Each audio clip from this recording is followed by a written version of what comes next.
Hi everyone, this is Elias Martin of CollectingJapanesePrints.com. Welcome to Woodblock Wednesday, where every Wednesday we get together and discuss Japanese prints, paintings, history, and culture. So I want to thank all of you. I was just trying to do the video. There was no sound. And a few of you, Ron, I think you mentioned that you couldn't hear anything, so I appreciate you mentioning that. So I'm going to try to redo the video. Hopefully the sound is working. Today, despite the problems, today's probably one of the most important Woodblock Wednesdays I'm presenting to all of you. I am so fortunate to have an original work by Hokusai. And for those of you who are familiar with Hokusai's work, and in fact, I've featured Hokusai on a previous Woodblock Wednesday. In fact, I'll probably put a link to that Woodblock Wednesday below. But Hokusai is the artist that produced The Great Wave, and he's arguably the most important printmaker or even Japanese artist known. He is worldwide famous. I mean, everyone knows Hokusai, I suppose, but he's known for his prints, but he's also known to many for his paintings. And Hokusai lived quite a long life and was quite accomplished in producing not just woodblock prints, but paintings at the same time. And so he left us an abundance of really fantastic work. Unfortunately, all of that work is in institutions where they're housed and protected. But the downside of that is they're not always shown. And so today, I'm very fortunate to be able to present to all of you an authentic painting by this great Japanese master. So what I wanted to say, and what I said in the previous video, and I'm redoing this, is that for Hokusai paintings, and this is not just a lesson for Hokusai paintings, but for any paintings, you want, as a collector and a potential purchaser of an important painting, you want to have a sense of the authenticity of the work. Whether it's a work by Hokusai, or by Rothko, or Motherwell, and I'm just throwing out names, you want to get a sense that it's authentic. And how you do that is a couple of ways. One, you want to have sort of have the work looked at by experts. And and any expert who specializes in the work that you're considering will be able to give you their opinion. And if there's a consensus around the piece by a variety of experts, well, then that's even better. And that's the case with this painting that I will show to all of you. Very fortunate to have that. The consensus with all Hokusai painting experts have all chimed in and said, oh, this is in the hand of the master. So this is fantastic. But the other thing is, a chain of ownership, provenance. And so you want to have a sense of who owned it, and whether it's coming from a serious collector or a collection. Usually important works come from someone involved in the arts or knew the artist. There's a story. And this painting also has an excellent provenance. And so those two very important boxes to check off are checked off for this work. So I'm very fortunate to be able to show this to all of you. But before we get into the painting, I pulled out some reference books that I think are important to our conversation. So let's have a look. So we're here at the table, and I usually have artwork at the table, but today, because we'll be discussing a painting, the painting's on the wall, and we'll walk over and have a look in a moment or two. But this book is probably one of the best books available on Hokusai paintings. It's a book with a collection of essays penned for a symposium on Hokusai paintings. And this book's about 25 years old, but it's seminal in its field. So I would recommend acquiring this book. It's an important piece for any library of a collector or person interested in Hokusai paintings. And then there's these two publications. There's this one publication dedicated to Hokusai originals, and this work, the one we'll be discussing, is actually featured on a fold-out 2-page presentation. It's a fantastic illustration of the painting. There's other illustrations of other paintings, but they don't get the same treatment as this one. So very fortunate to be able to show this. And in this publication, it's a journal. There's a couple. I would say this is. Why do I keep doing that? It's Japanese. So this is a journal that was published, I'd say, 15, 20 years ago on Hokusai paintings, and the painting is featured there. And so what I wanted to point out by showing these books is that basically when you're considering buying a painting, you want to have obviously a consensus on whether it's original or not. And in this case, in this rare case, pretty much all of the experts have chimed in, as I mentioned. So I wanted to show the books really quick, but really why we're here, we want to talk about the painting. So I have it up on my wall. It's actually I put it up a little bit higher for our presentation today. It should actually be shown a little bit lower. Let me open up the door behind me so that I could back up a little bit and you could see the work. So this painting, basically, let me get my notes here. So basically this painting's about 1800, and it's a mineral pigment on paper. And so there's two ways of producing paintings in this period in Japanese art. There is a mineral pigment on silk and on paper. And each medium sort of encourages the artist to produce work in sort of a different way. And on paper, what you normally see is work that's more spontaneous, more energetic, more, where the paper texture encourages the artist to sort of move the brush across the surface in a more rapid, spontaneous sort of manner. And silk is a little bit different. You get finer details in silk. But it's interesting because with Hokusai paintings on paper, and in particular this work, you do get a really wonderful sense of detail. And like I'll zoom in right here and you could see the woman's face. That is wonderfully articulated. And you could see the master at work with a very steady hand to produce that profile, that fine line. It's a really light gray that Hokusai used to produce that face. And you see how thin that line is right on her nose. It's fantastic. And then you see the rouge, just a little bit of an application with a brush to create her lips, and then her hair. All of that is just done with such fine detail. And then of course the decoration on the little thing that she's resting on, and in her kimono. And what I really love is this brush stroke right here. It's very, very confident, and with kind of a bit of a wash there that just kind of pans out.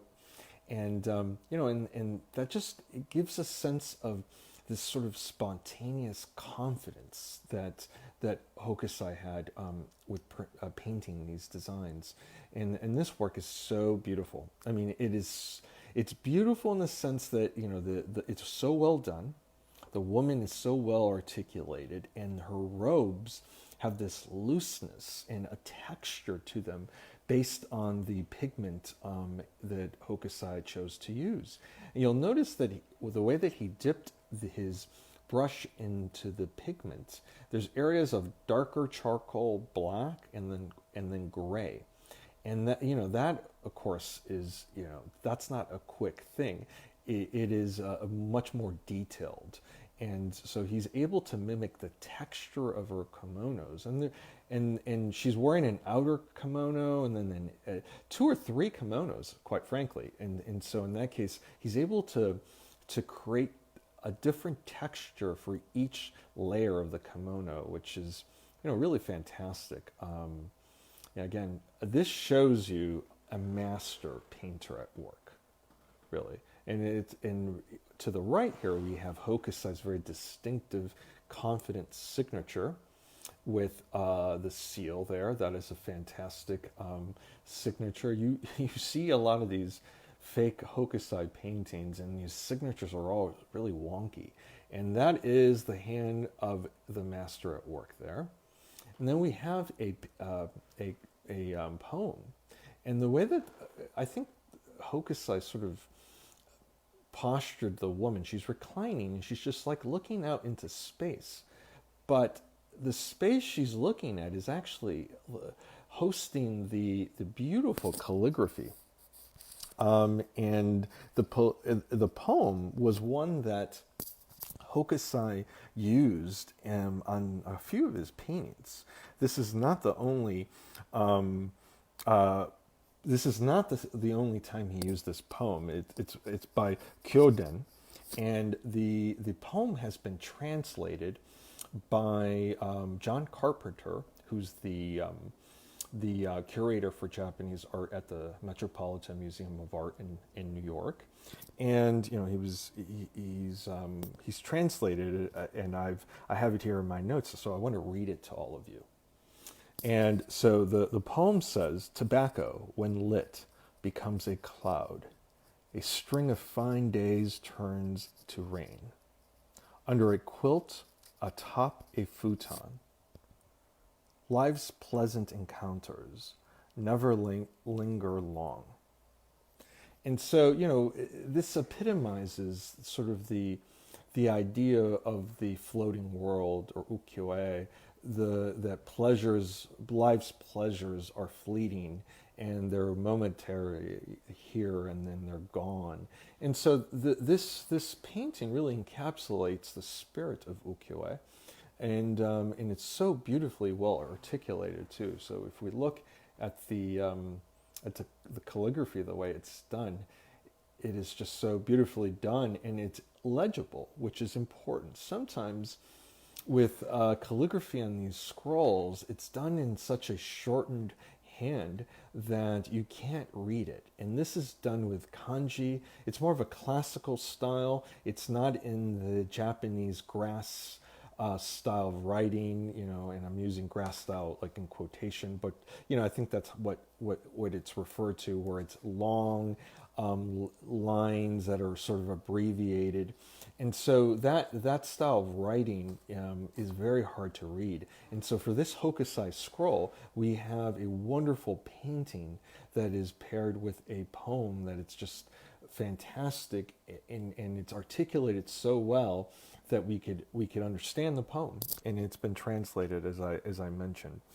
And so, I see a lot of you just joining in on our conversation, and I want to encourage all of you to go back and watch the beginning where I discuss this beautiful Hokusai scroll and kind of give an introduction. But, I also want to mention at this point a few more things about the work that I think are quite striking. The mount is very beautiful. It's kind of a green mount with some blues and some grays. It's very tasteful, and it echoes the colors that are found in the woman's kimono, particularly that really wonderful bluish green that we see here.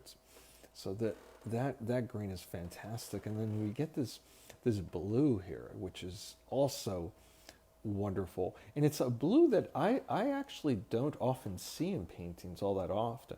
So I would say that's actually kind of a rare color to find in these paintings.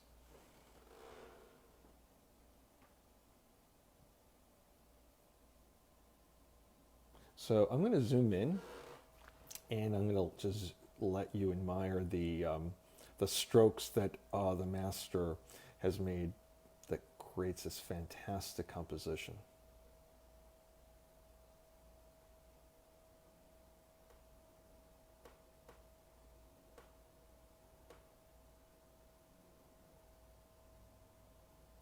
And I'm going to zoom into her face again, as you could see how fine that line In that line, if he wasn't able to produce that profile in that way, this painting would collapse. I mean, her beauty really lies in the simplicity of that beautiful, confident brushstroke that creates her profile.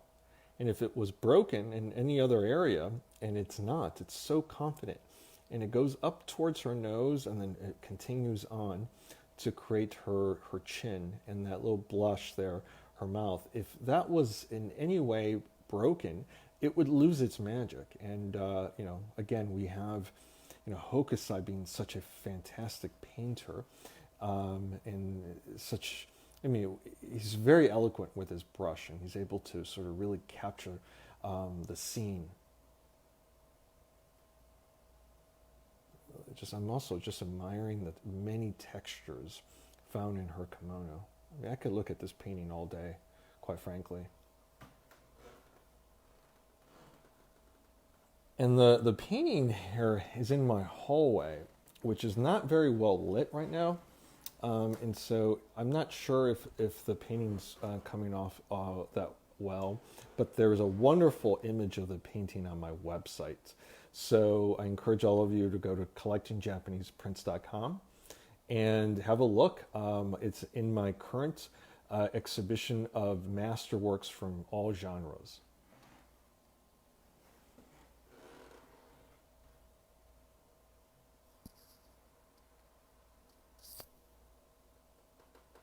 I'm gonna walk back so you could kind of just almost see. I have a few paintings on this and some prints that are framed on the wall. I'm just gonna walk towards it so you can kind of see. Part of the experience of looking at these scrolls is the sort of experience of walking towards the work and encountering the work in different light.